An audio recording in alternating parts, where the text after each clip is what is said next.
Hey everyone, Michelle Seidling here with another episode of Food Experience Unplugged. Today we'll explore how to reestablish the connection between health and healing. Here to help us do that is Jennifer Tolo, wellness provider and author of the book My Family Fuel, a busy mom's guide to healthy living. This podcast is available on multiple platforms, including YouTube, Apple Podcasts, Spotify, and others. Please be sure to subscribe on your favorite podcast platform to be informed as new episodes become available.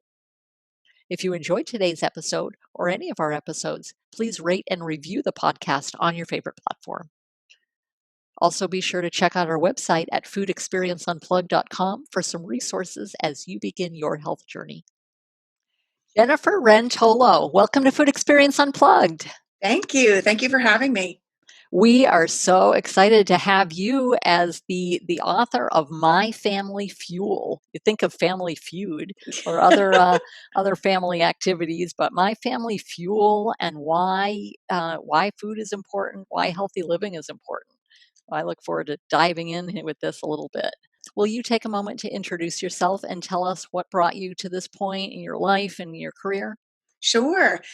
So I started out my adult career as a critical care nurse, and I was, my course was changed with the birth of my second son because I was all focused on changing healthcare through administration. I got a master's in administration, and I've always been a healer, always wanted to help people. But my second son was born, and he had a massive stroke at birth. Oh. And it kind of showed me, this experience was really the first major experience I had on the other side of healthcare.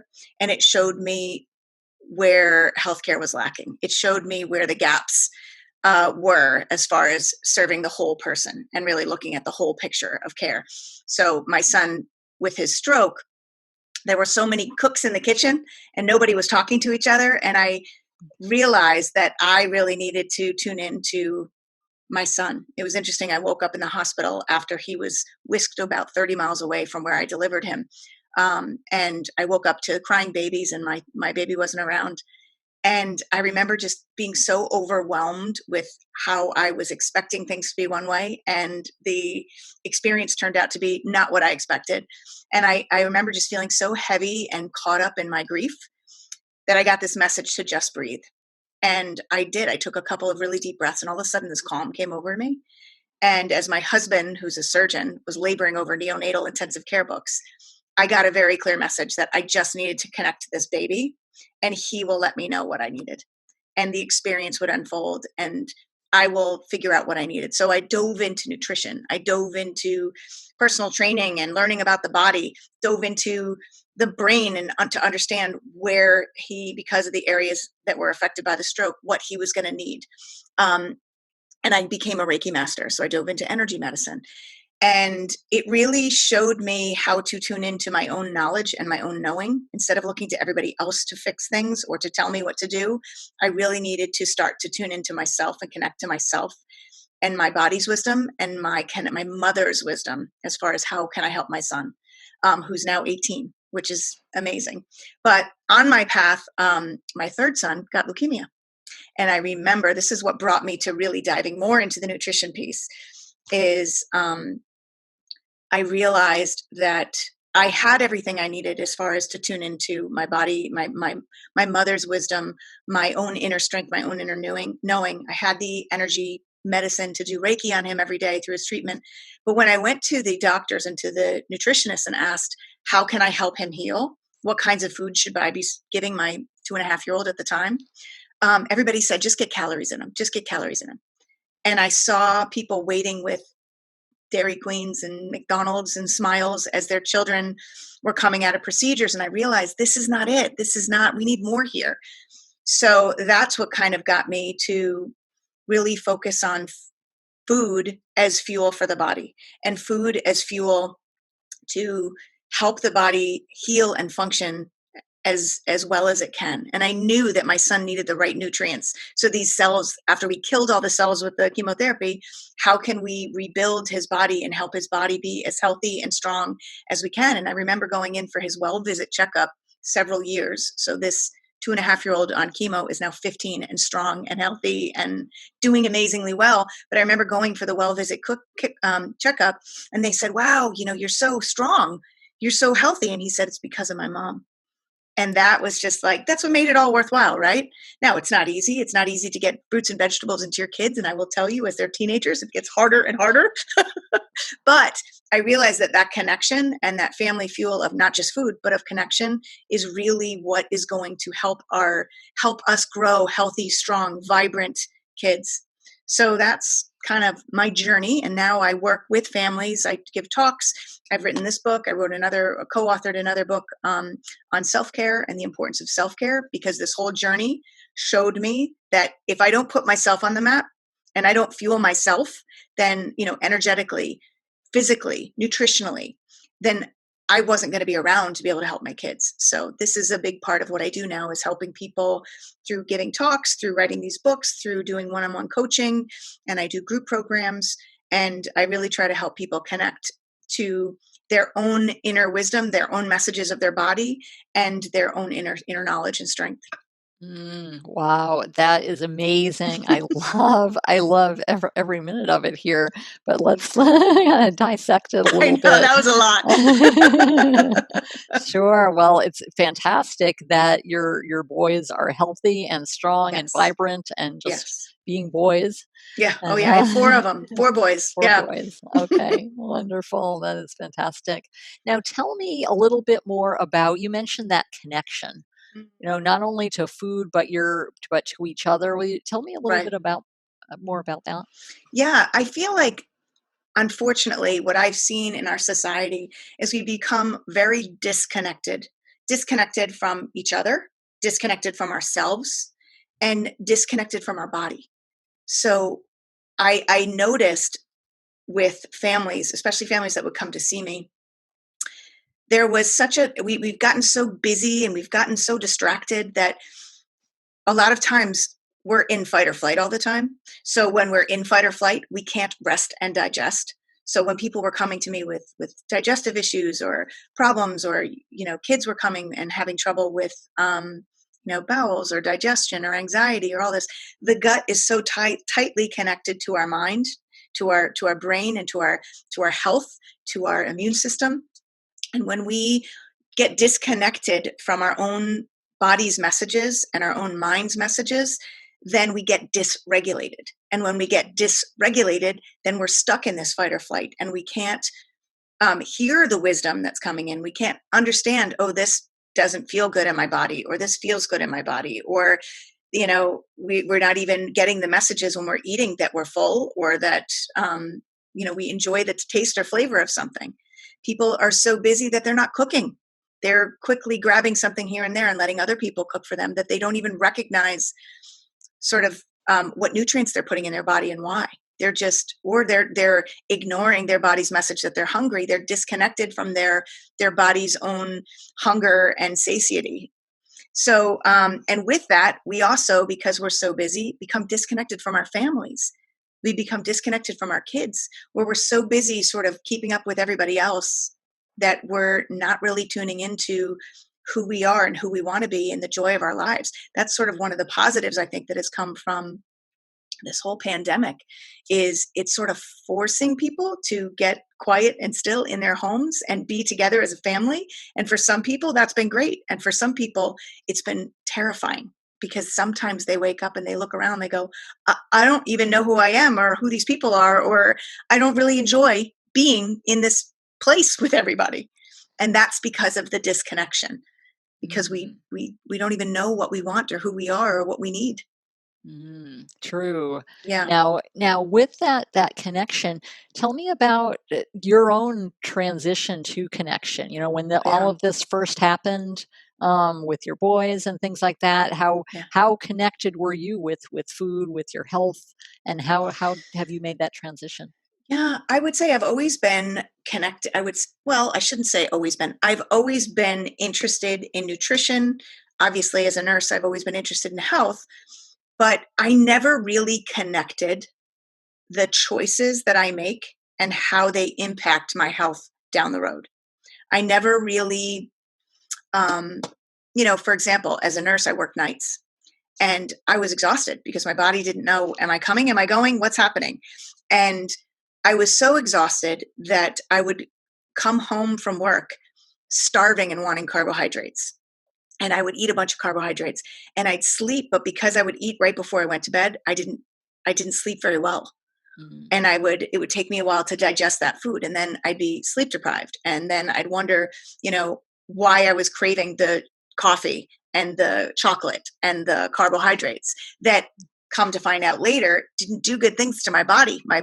My digestive system was not happy with all the carbs and so it didn't dawn on me that my fatigue and my stress was driving my cravings, and the lack of sleep and my food choices was furthering the stress cycle.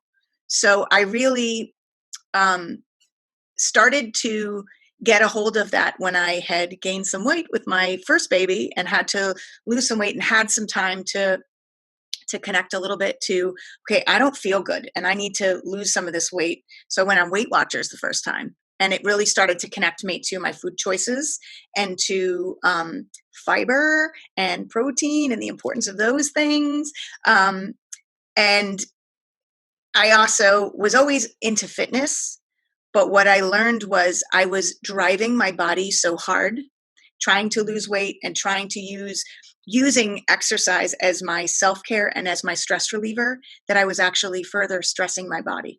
So by the time I had my third son, and actually I had my fourth son, but when I had my fourth son, my third son was in the middle of going through chemo, I messed up my metabolism so badly because I was trying to lose weight, was trying to nurse my son. So I knew I had to get calories in me to nurse my son, but I was getting just enough working out as my stress reliever that I was so dysregulated. I was having migraines. I was having really bad irritable bowel syndrome. I was having digestive issues. I would get esophageal spasms. And what I realized was I was so busy in fight or flight and putting out all the fires for my family and showing up for my family that I was not showing up for myself. And the ways that I was showing up for myself were further stressing my body. So I really dove into mindfulness, mindful eating. I dove into mindful movement and taking these pauses with purpose to just reset my nervous system. So then I could digest my food. So then I could pay attention to the messages around me. So then I could truly connect to my kids and what they needed. So that's kind of, hopefully I answered your question. Very long-winded. I apologize for that, but that's kind of where it all came, is my disconnection from myself because I was trying to connect to everybody else. That threw me out of balance and made me realize that, you know what, I got to put myself on the map here. I have to take a pause and reconnect to myself so I could be the best version of myself. And by doing that, then I can teach my kids by showing them how to eat healthy, by showing them how not to use food necessarily as rewards or exercise as my only stress reliever, how to show up in ways that are really truly what I need in the moment. When I do that, then I teach my kids to do that. I love that. That is just your devotion to that connection, to wanting to reestablish. There's too many people you hear, they put everybody else first except Yes. themselves. And Yes. then, like you experienced with your own connection journey, you burn out after a while. So you can't make that connection. Exactly. Exactly. Yeah. And now with that, how did you mentioned, you're there for your boys to help them see that connection to, to their own self-care.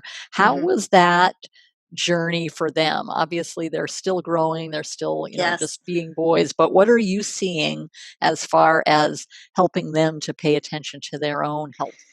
Yeah. Well, it's interesting because when they're little, you can control their food environment a little bit more as a parent. And now I have, my youngest is 12 now and my oldest is 21. And I noticed that when my kids were younger, the stricter I was, the more when they were not within my control. So when they'd go to other people's houses or when they'd have the freedom to go to the local convenience store with their friends, they were not making healthy choices because it was like all of this forbidden stuff made them want the things even more when they were not. So I realized that the tighter rein that I had on the control, the more out of control they were when they were not in my vicinity, when I had to let them go and they had to then make their own choices. So that was one of the biggest aha moments, I think, for me with that. I love baked goods. And so I'm not one of those people that is never going to have a sweet or never going to have something in my house. I've really tried to teach them moderation. And that's the name of the game. And for them, for the most part, I think they've done a really good job of that. One of my sons in particular, my 18-year-old, the one who had a stroke, he is really good about, he actually went into culinary for a little bit. He was at a trade school and he took culinary. Mm. And he got really interested in cooking and healthy eating, and recognized for a while, I really kept him off of, watched the sugar with him. I kept him off of any dyes because I recognized that it really did not help him as far as his cognition and his mood and his ability to self-regulate, that it kind of messed that up for him. So he's really, probably of all my kids, he's the strictest with the eating, sometimes too strict. So we've worked on that, but he really does make some really good food choices. My 12-year-old right now, who used to be one of my better eaters, is really diving into a little too much sugar, but instead of chastising him for that, I help him connect to, okay, how does your body feel right now? And how's your focus right now? So, and it's funny because my boys, my house is kind of the hangout house that the kids come to. And so I often have many teenage boys asking me about what are the best foods for them to eat for muscles and for performance and things like that. We've had the whole creatine talk with the boys, because they drink these energy drinks that have creatine in them called Bang. And, if that comes in my house, if my boys bring that in, I dump it down the drain. And I tell them this is fake energy. And I really just try to educate them to make healthier choices by being informed.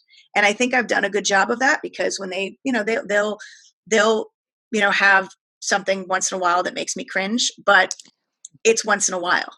And I've always sort of tried to teach them moderation and tried to help them connect what they're eating and what their choices are to the outcomes and how they're feeling and how their body and their mind is performing, which is really what Family Fuel is all about: fueling the mind, the body, and the spirit.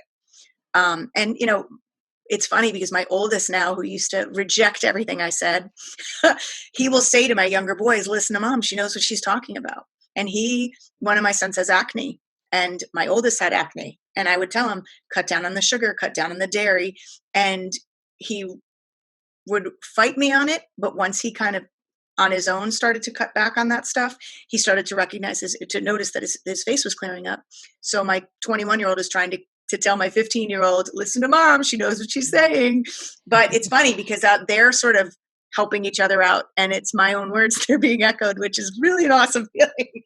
You're like, told you. Yeah. So they have that connection. They definitely connect the food is fuel piece, which is great. That is fantastic, just to see that aha moment. Oh, yes. That spark in them. Yes. Yes. And even my husband is sort of tuned into it too, which is great as far as, just resetting and getting back. They see us drink alcohol occasionally, but again, moderation. And they see us have the sweets every once in a while, but again, moderation, right? Okay. They see us eat breakfast every day. So I am a big proponent of modeling behavior and not forcing anything on anybody, but just sort of pulling them versus pushing them. Right. I love that. And then they can learn to regulate themselves and make choices. And it sounds like their friends it's kind of contagious among their friends too. Yes. Yes. Yeah. It's great. It's great to see, I would love to do like a cooking thing with my boys, but they were like, nope, not interested. But I've done like cooking things with groups like Girl Scouts and things, which is great. And like I said, one of my sons cooks, and I'm, my other ones cook a little bit, and I'm trying to get them to cook a little bit more and have more interest, but why would they if mom's doing the cooking? So one of these days I will be queen and they will serve me. There you go. Right. Oh, my goodness. Now let's kind of dive in a little bit more to your book. Okay, Yes. My Family Fuel. Yeah. We kind of know a Yeah, little it's bit about the family fuel. backstory. Yeah. Family, Family fuel. Yeah. family Family fuel. fuel. Yeah. Okay. Now what is it? I understand kind of the backstory of the Yeah. why, but Right. in terms of how is it structured? Is it a typical book or is it more like a workbook? How Yeah. is it? It is. This is the first copy. The new copy. This is the old version. I have a new edition coming out. In the next week, it should be launched. So I'll tell you the chapters. The first chapter is Food is Fuel: Why Home Cooking and Family Meals Are Keys to Healthy Living. And in that, I have a lot of the research behind Mm, why it's important to eat as family, and why certain foods are important for us to have to fuel our body, and just different habits that we can have. There's a lot of research involved in this. And then chapter two, so that's just the background. Then chapter two, I talk about how to get your family to eat healthier and to connect. So little tips on how we can improve our diets as a family and how we can connect as a family, which is actually healthy for our digestion and helps us. So as we eat meals together, we're actually connecting as a family. We're not just connecting to each other, but we're connecting to the food that we're eating. We're connecting to our body's messages as we're eating the food. So I give tips on that. And then I have a recipe for healthy living, which is just kind of my um, ideas for what is important to lead a healthy and happy life. And it's things like a cup of connection, a cup of exercise, a dash of chaos, a cup of play and laughter. So that kind of things as far as the recipe for healthy living. I have a stoplight guide. Can you see this? Yeah. A I stoplight can. guide, which is what I use when I teach kids in schools. I'll go into schools and teach nutrition in a dynamic way. And one of the things I use is the stoplight diet. So red foods are roots that we stop and don't eat them every day. Green foods are, you can eat as many as you want, like fruits and vegetables.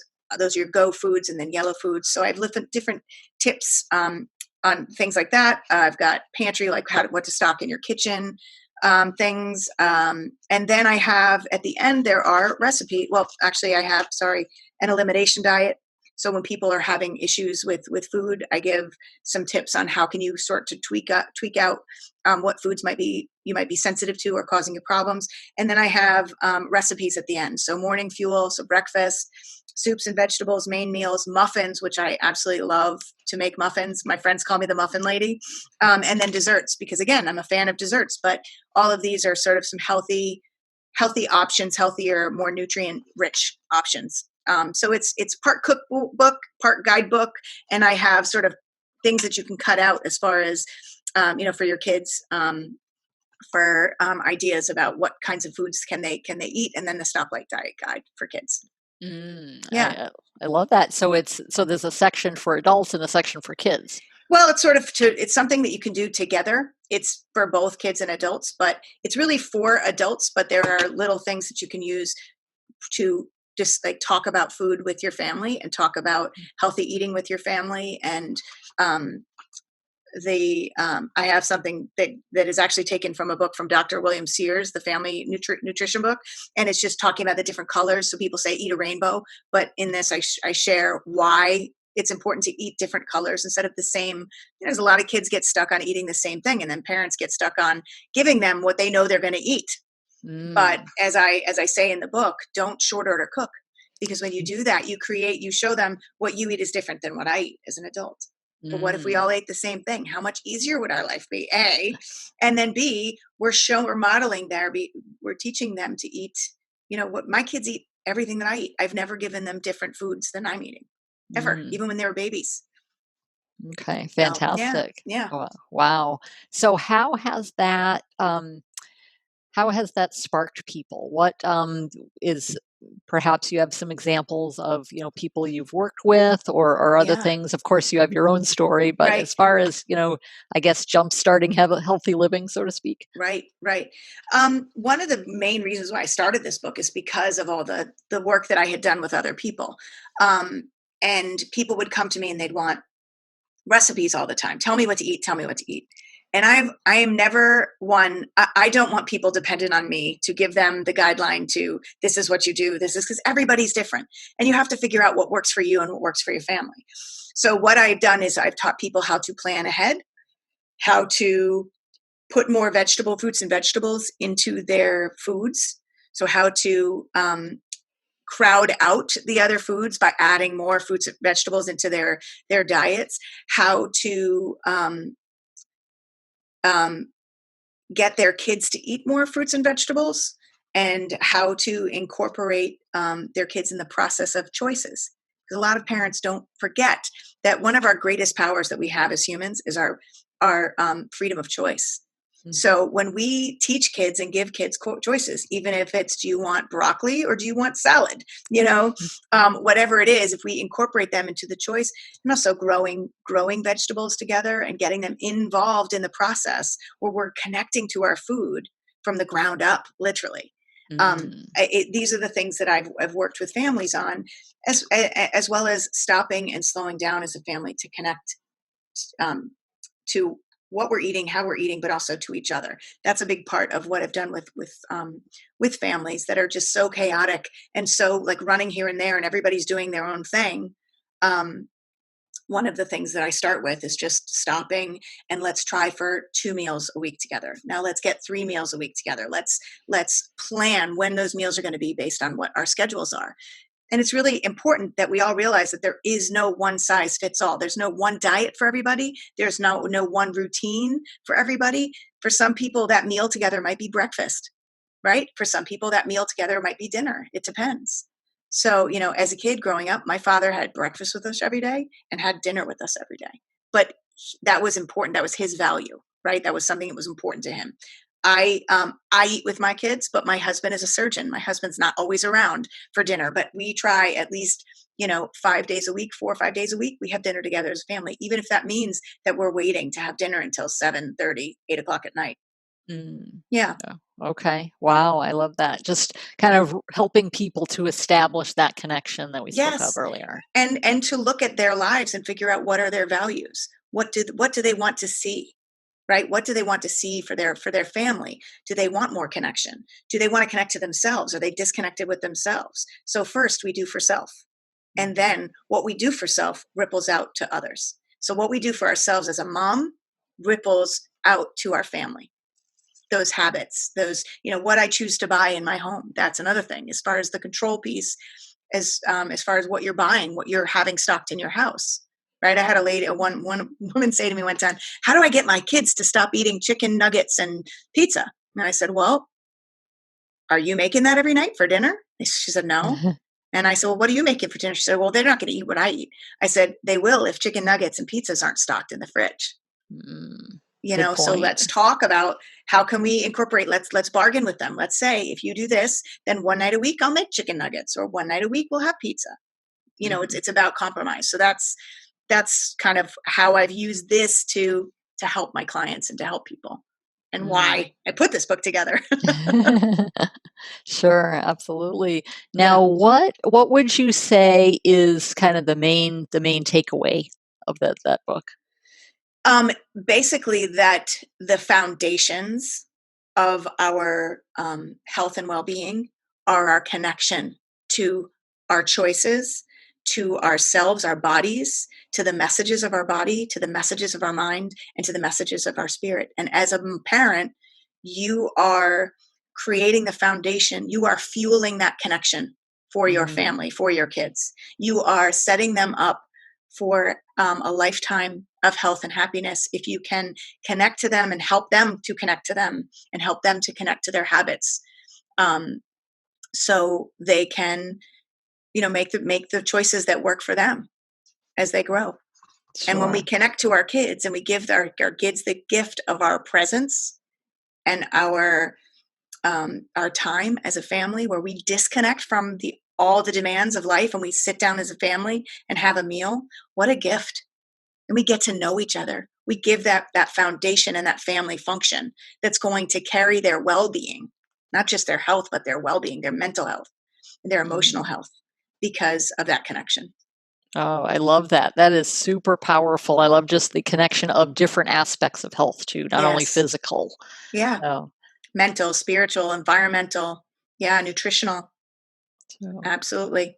absolutely. Now, what for those just starting out that Yes. haven't quite made that connection, that are just, think of back to your former self several years ago as you learned these things. Mhm. What advice would you give as they get started?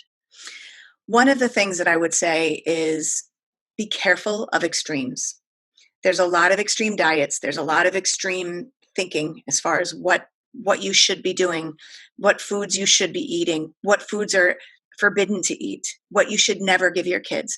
And I think it's really important that you pause and really tune into what you know inside. Like what does your gut tell you? And obviously focusing on what you know to be true. For example, fruits and vegetables are an important thing for us to eat as human beings to fuel our body. Now, if you have people that are on this saying that they're vegetarian or they're paleo or whatever, find what works for you, and before you put it onto your family, figure out what works for you.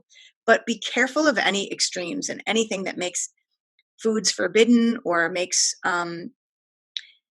it something that's hard to sustain, because some of these diets and some of these ways of life make us actually more dysregulated, because the stress of maintaining that is not realistic, is not practical for our lives. So I think it's important to really tune in and figure out maybe one or two things that you find are really important for you. Whether that's eating as a family, whether that's having your kids eat more fruits and vegetables, whether that's, gut health or whatever it is. Figure out that, and then figure out some practical, realistic ways that you can incorporate those things into your life. And again, finding what's right for you and not worrying about the extremes or what other people are telling you. That's what I would Mm. say.